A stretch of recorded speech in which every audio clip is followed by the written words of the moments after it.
जय श्री कृष्णा। जिनके पास गुरु मंत्र नहीं, गुरु नहीं, उनकी भगवत प्राप्ति संभव कैसे? सुनिए, बहुत अच्छी बातें हैं। जब तक गुरुदेव ना मिले तब तक भगवान का नाम चयन करो, उसे निरंतरता में लाओ, निरंतर आप जाप करते रहो। पर ये बिना गुरु के काम नहीं करेगा। यह जो पंचाक्षर मंत्र है, द्वैताक्षर मंत्र है, ये गुरु के द्वारा मिले होने चाहिए। पंचाक्षर मंत्र मतलब ओम नमः शिवाय या श्री हरि का मंत्र, ये गुरु के द्वारा मिला होना चाहिए, तब काम करता है। पूरी बात सुनिएगा, बहुत अच्छी बातें हैं। जब तक गुरु ना मिले तब तक कृष्ण कृष्ण या राधा राधा या राम राम आप जप करते रहो। जब गुरुदेव मिले तब मंत्र जप करो, तब उनका मंत्र जप करो। हमें तो सबसे यही कहना है कि बिना गुरु कृपा के भवबंधन से मुक्त होना असंभव है। बिना गुरु कृपा के इस भवबंधन से आप मुक्त नहीं हो सकते। इसलिए गुरु जरूर बनाइए अपना। मोक्ष मूलम गुरु कृपा। सबसे पहले गुरुदेव का वरण करो। जब तक गुरुदेव नहीं मिलते निरंतर नाम जप करो, रोज शास्त्रों का स्वाध्याय करो। गीता है, वशिष्ठ योग वशिष्ठ है, शास्त्रों को पढ़ो तो उससे बुद्धि का मार्जन होता है। यानी मार्जन मतलब सफाई होती है। पवित्र बुद्धि गुरुदेव के वचनों को ग्रहण करने में समर्थ होती है। यदि किसी का सुना हुआ मंत्र जप लिया तो उससे प्रकाश नहीं होगा। भाई किसी गुरु ने किसी को मंत्र दिया और हम सोचें हम भी वही मंत्र जप लें, तो इससे प्रकाश नहीं होगा, यानी ज्ञान नहीं आएगा, काम नहीं करेगा ये मंत्र। जो मंत्र का प्रकाश होना चाहिए वो नहीं हो पाएगा। इसलिए भगवान कृष्ण ने भी संदीपनी जी को अपना गुरु बनाया। राम जी के भी कुलगुरु वशिष्ठ जी थे और शिक्षा किससे ग्रहण करी? गुरु विश्वामित्र जी से। राम जी ने भगवान को क्या बनाने की जरूरत थी? गुरु। लेकिन बनाया हमें सिखाने के लिए। हर विषय का गुरु बनाया जाता है। कोई भी विषय हो, भाई आपको स्कूल में जाना तो स्कूल के गुरु होते हैं, आपको मैथ पढ़ना तो मैथ के गुरु, कुकिंग सीखनी तो कुकिंग के गुरु, हर चीज़ के गुरु होते हैं ना। ड्राइंग बनानी है तो ड्राइंग के गुरु होते हैं।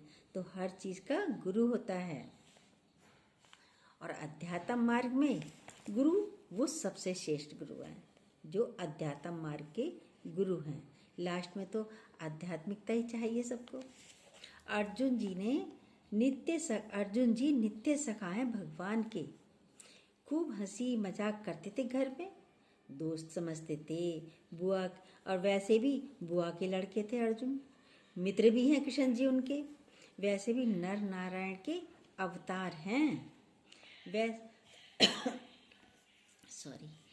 गीता जी कब शुरू की उन्होंने? भगवान कृष्ण ने।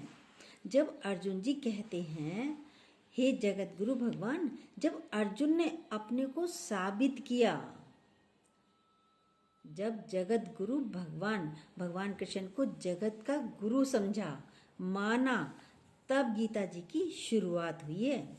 जब अर्जुन ने अपने को साबित किया कि मैं मूढ़ चित्त वाला, कायरता रूपी दोषों से युक्त हो गया हूँ।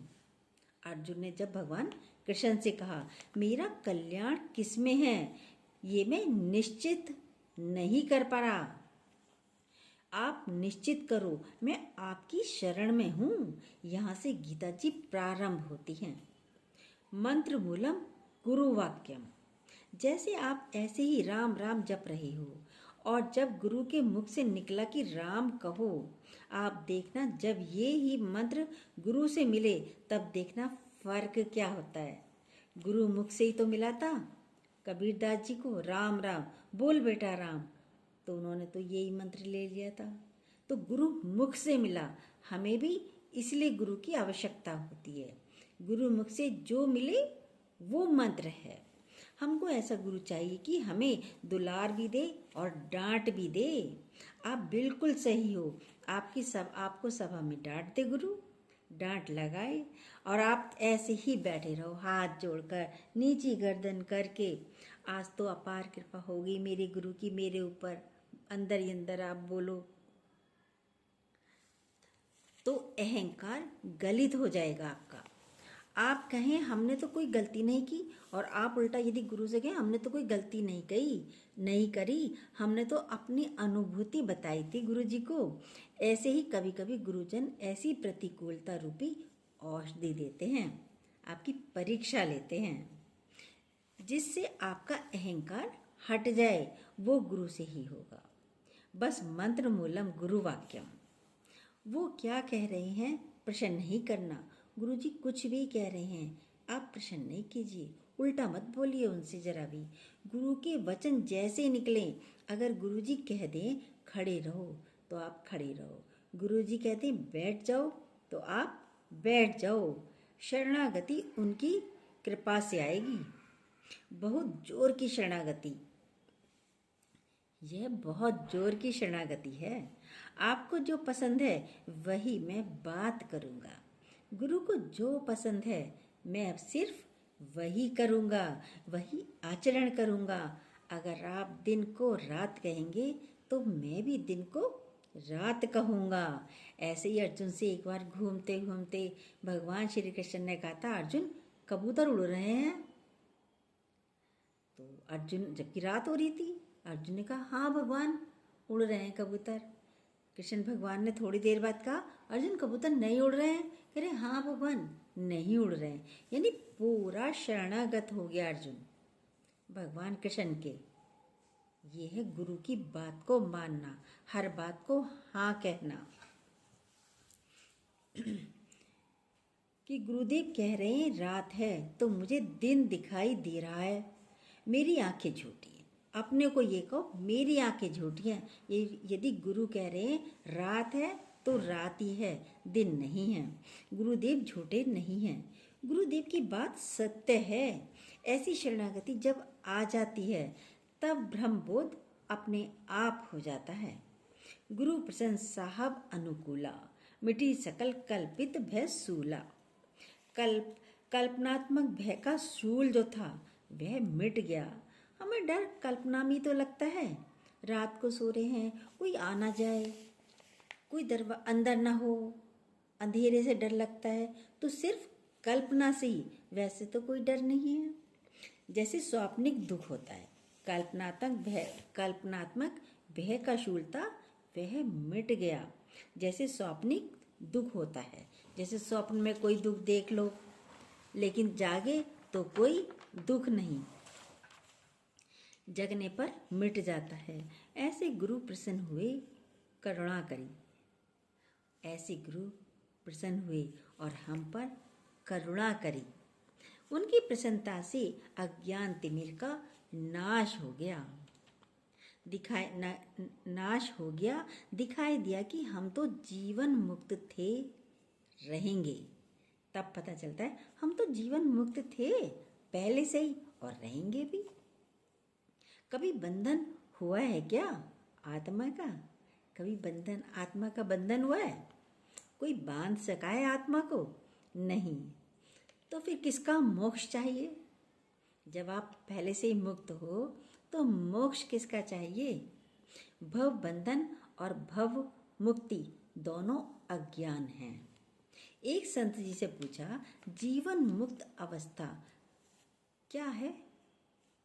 प्रभु ने, संत जी ने कहा अविद्या।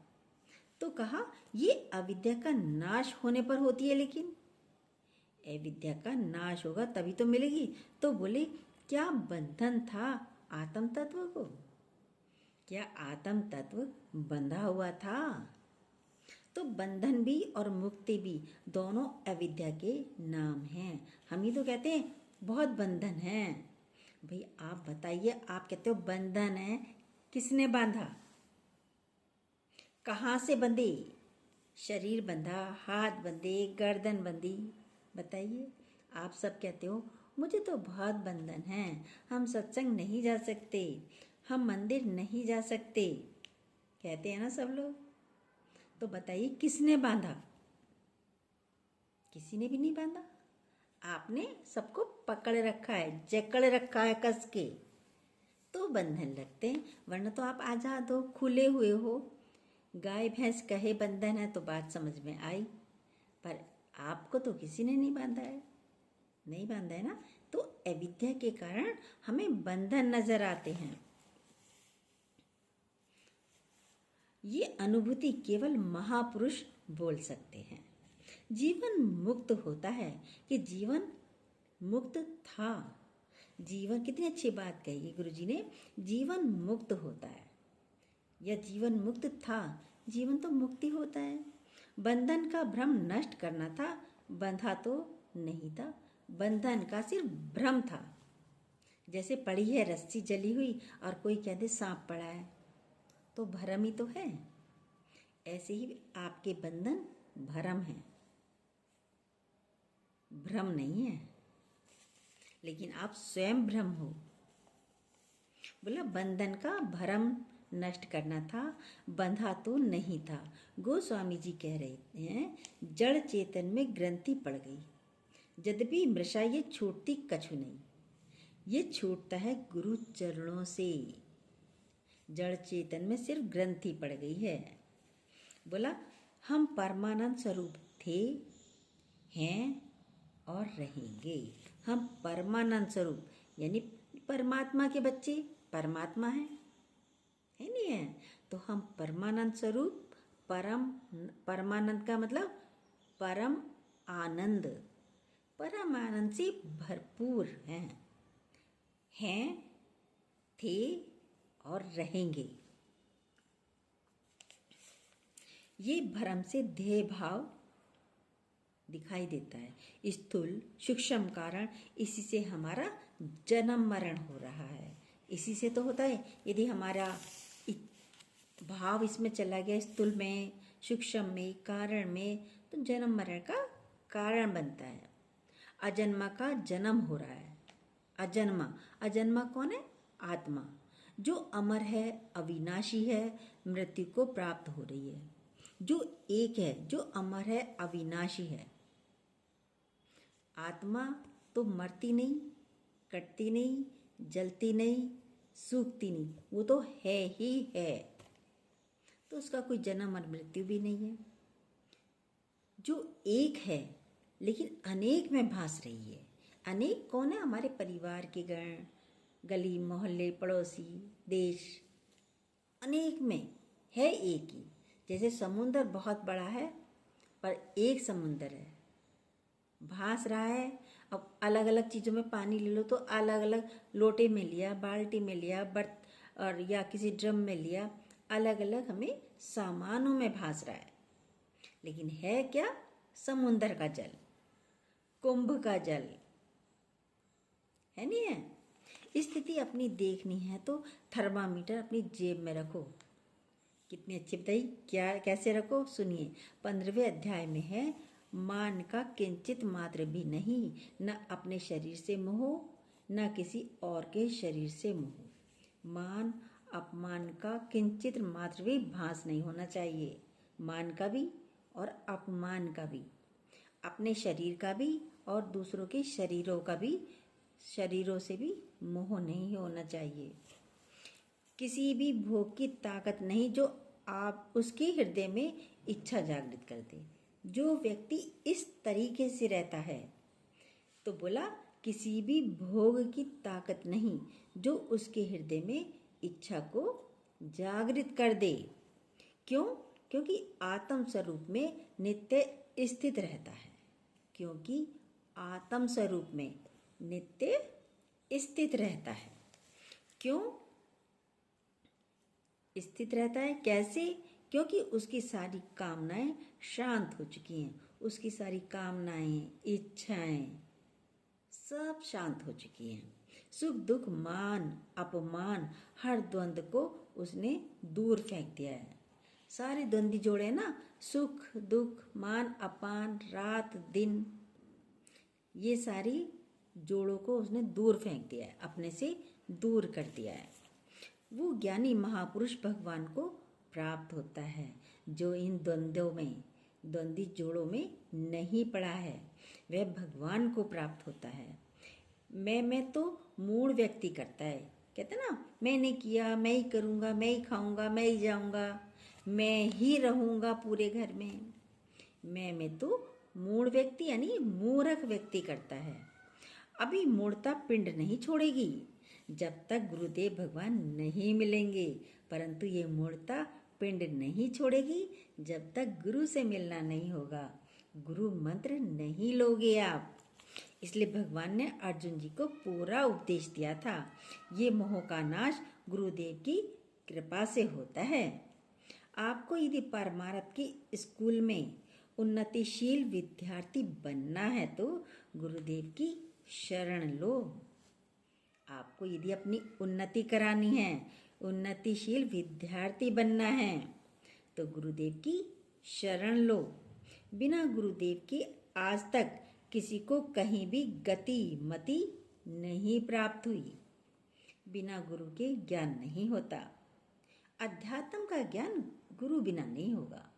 आपने और सब पढ़ाई संसार, वो सारी संसारिक पढ़ाई है, वो यहीं की यहीं रह जाएगी, लेकिन जो आपके साथ जाएगी वो है आध्यात्मिकता, अध्यात्म की पढ़ाई।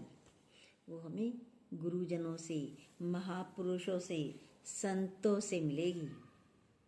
जब अर्जुन जी लाक्षागृह से भाग करके वनवास में गए तो एक चित्रस नामक गंधर्व ने उन पर प्रहार कर दिया। तो अर्जुन तो निपुण थे, शास्त्रों से सब चीज़ों में निपुण थे, तो अर्जुन ने तो तो अर्जुन जी की विजय प्राप्त हो जाती है, वो लड़ाई में जीत जाते हैं। उसने कहा, चित्रस ने कहा, आज तो विजय प्राप्त कर ली तुमने, लेकिन आगे नहीं कर पाओगे। भाई अर्जुन बोला, क्यों? क्योंकि तुमने अभी तक गुरु नहीं बनाया है, क्योंकि तुम्हारे गुरु नहीं हैं। तो उन्होंने धौम्नाचार्य जी को उसी समय गुरु बनाया। गुरुदेव जरूरी है। कृष्ण जी को तो माना ही था, लेकिन फिर भी धौम्नाचार्य जी को गुरु बनाया। बड़े बड़े महापुरुषों के आगे गुरुदेव होते हैं। बड़े बड़े जो महापुरुष हैं उन सब के आगे गुरुदेव होते हैं, तो उन्हें कोई चिंता लगती ही नहीं। गुरु अपने ऊपर ले लेता है सब कुछ। और गुरुदेव जिसके आगे हैं तो माया नाम की कोई चीज़ नहीं है, तो माया उसे सताती नहीं। हम माया के ये बंधन जो हम कह रहे थे, आप कह रहे थे अभी, तो ये माया के ही बंधन है और इनसे बचाते हैं गुरुदेव। बड़ा माया का प्रभाव है, हम गुरुदेव को मनुष्य मानते हैं। ये माया का प्रभाव ही है जो हम गुरुदेव को भी मनुष्य मानते हैं, गुरुदेव को संत मानते हैं, गुरु को साक्षात भगवान नहीं मानते, परम ब्रह्म नहीं मानते। अगर ये मान लें तो सच्ची पूछो कोई साधन करने की आवश्यकता ही नहीं। यदि गुरु को परम ब्रह्म मान लें तो कोई साधन की आवश्यकता ही नहीं है।